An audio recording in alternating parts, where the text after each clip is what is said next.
Ever green సాంప్రదాయం latest designs క్వాలిటీలో compromise అయ్యే ఛాన్సే లేదు. అంబటి సిల్క్స్ విజయవాడ. సాధారణంగా స్కూల్స్లో తమకు ఇష్టమైన టీచర్ బదిలీ అయితే పిల్లలు కన్నీళ్లు పెట్టుకోవడం చూసే ఉంటారు. ఎందుకంటే ఆ గురువు పిల్లలపై చూపించే ఆప్యాయత అలాంటిది. అదే ఒక గ్రామ అధికారిగా వచ్చిన ఉద్యోగి వెళ్ళిపోతే ఆ ఊరి జనమంతా కన్నీళ్లు పెట్టుకోవడం ఎప్పుడైనా చూసారా? అసలు ఒక ప్రభుత్వ అధికారి కోసం ఊరంతా రోడ్లపైకి వచ్చి ఏడవడం ఈ రోజుల్లో ఊహించగలమా?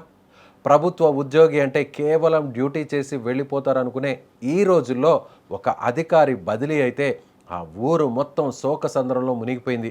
ఆ అరుదైన అత్యంత భావోద్వేగ దృశ్యం సూర్యాపేట జిల్లాలో ఆవిష్కృతమైంది.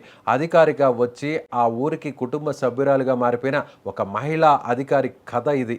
ప్రతి ఒక్కరి గుండెలను పిండేసేలా సాగిన ఆ వీడ్కోలు వేడుక ఇప్పుడు అందరినీ కదిలిస్తోంది. సూర్యాపేట జిల్లా పెన్ పహాడ్ మండలం నాగుల పహాడ్ గ్రామం ఇప్పుడు ఒక అద్భుతమైన మానవ సంబంధానికి వేదికగా నిలిచింది. ఈ గ్రామంలో 5 సంవత్సరాల 3 నెలల పాటు గ్రామ కార్యదర్శిగా దివ్యభారతి అనే మహిళా అధికారి సేవలందించారు. ఇటీవల ఆమెకు వేరే ప్రాంతానికి బదిలీ అయింది. సాధారణంగా ఒక అధికారి బదిలీపై వెళ్తే అది కేవలం ఒక పరిపాలనా ప్రక్రియ మాత్రమే అనుకుంటాం. ఆ ఉద్యోగి వెళ్ళిపోతే ఇంకొందరు వస్తారు అనేది అందరికీ తెలిసిన విషయమే. నాగుల పహాడ్ గ్రామంలో జరిగిన ఈ వీడ్కోలు మాత్రం అందుకు భిన్నంగా పూర్తిగా సాగింది. అక్కడ ఒక ప్రభుత్వ అధికారులా కాకుండా తమ సొంత కుటుంబ సభ్యురాల్ని సాగనంపుతున్న భావన ప్రతి గ్రామస్తుడి కళ్ళలో స్పష్టంగా కనిపించింది. ఆ ఊరి ప్రజలు ఆమెను ఒక అధికారులా చూడలేదు, తమ ఇంటి ఆడబిడ్డలా చూసుకున్నారు. ఈ 5 సంవత్సరాల 3 నెలల సుదీర్ఘ కాలంలో దివ్యభారతి గ్రామ ప్రజలతో ఏర్పరచుకున్న అనుబంధం అంత సులభంగా మర్చిపోయేది కాదు. ఆమె కేవలం కుర్చీకే పరిమితం కాలేదు. ఆఫీసు రూమ్ దాటి ప్రతి ఇంటికి వెళ్లారు. గ్రామ అభివృద్ధి, ప్రజల సమస్యల పరిష్కారం, సంక్షేమ పథకాల అమలు వంటి ప్రతి విషయంలోనూ ఆమె చూపిన అంకిత భావం ప్రజల హృదయాలను గెలుచుకుంది. ఏ చిన్న సమస్య వచ్చినా ఎల్లప్పుడూ అందుబాటులో ఉండేవారు. పెద్దలను గౌరవిస్తూ, చిన్నలను ఆదరిస్తూ, ప్రతి ఒక్కరిని ఆప్యాయంగా పలకరిస్తూ గ్రామ ప్రజల నమ్మకాన్ని సంపాదించారు. ఆ ఊరి మనుషులతో ఆమెకు ఉన్నది కేవలం అధికారిక బంధం కాదు, అంతకు మించిన ఆత్మీయ బంధమని ఈ వేడుక నిరూపించింది.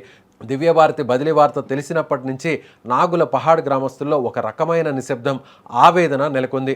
ఆమె ఇక్కడి నుంచి వెళ్ళిపోతుందనే నిజాన్ని గ్రామ ప్రజలు జీర్ణించుకోలేకపోయారు. నిన్న నిర్వహించిన వీడ్కోలు కార్యక్రమం సందర్భంగా గ్రామంలోని మహిళలు, యువకులు, వృద్ధులు అందరూ ఒక్కసారిగా భావోద్వేగానికి లోనయ్యారు. ఆ దృశ్యాలు చూస్తే ఎవరికైనా కన్నీళ్లు ఆగవు.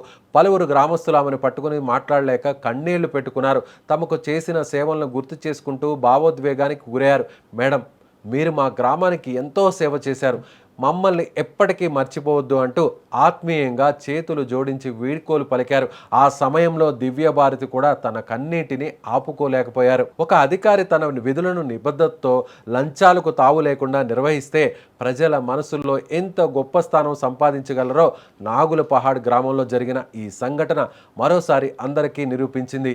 అధికారులు వస్తుంటారు, వెళ్తుంటారు, పదవులు మారవచ్చు, బదిలీలు రావచ్చు, ప్రజల మనసులను గెలుచుకున్న సేవ మాత్రం ఆ ఊరి చరిత్రలో శాశ్వతంగా నిలిచిపోతుంది. నాగుల పహాడ్ గ్రామ ప్రజల కళ్ళల్లో కనిపించిన ఆ కన్నీళ్లు, ఆ ఆవేదన దివ్యభారతి 5 ఏళ్ల పాటు చేసిన నిస్వార్థ సేవలకు లభించిన నిజమైన అవార్డుగా నిలిచిపోతాయి. ప్రభుత్వ ఉద్యోగులందరికీ ఈ సంఘటన ఒక గొప్ప సందేశాన్ని ఇస్తుంది. ప్రజల కోసం పనిచేస్తే ఆ ప్రజల గుండెల్లో పెట్టుకుంటారనేది ఈ ఘటన చాటి చెబుతోంది.